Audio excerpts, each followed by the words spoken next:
എന്നെ അറിയാവുന്നവരോട് ഞാൻ പണ്ടേ പറഞ്ഞിട്ടുണ്ട്, narcotics is A dirty business. Narcotics is A dirty business. ഇങ്ങനെയാണ് സ്റ്റീഫൻ നെടുമ്പള്ളി പറഞ്ഞു വയ്ക്കുന്നത്.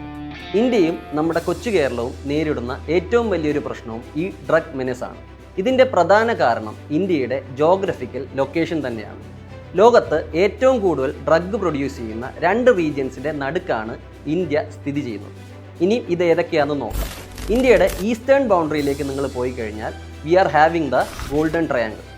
തായ്ലാൻഡ്, മ്യാൻമാർ, ലാവോസ് എന്ന് ഉള്ള 3 രാജ്യങ്ങൾ അടങ്ങുന്നതാണ് ഗോൾഡൻ ട്രയാങ്കിൾ.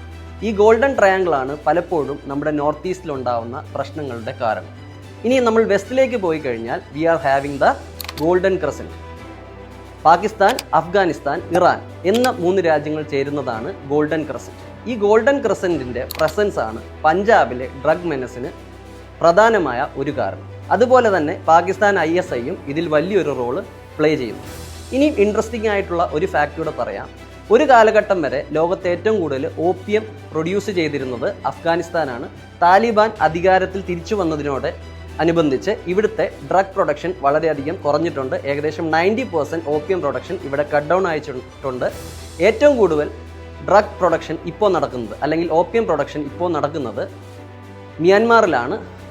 ഇവിടെ ഒരു സിവിൽ വാറും കൂടെ നടക്കുന്നത് ഈ ഒരു അവസ്ഥയെ കൂടുതൽ ഗുരുതരമാക്കുന്നുണ്ട്. ഡ്രഗ് മെനസ് വളരെ കെയർഫുൾ ആയിട്ട് നമ്മൾ ഹാൻഡിൽ ചെയ്യേണ്ട ഒരു ഇഷ്യൂ ആണ്.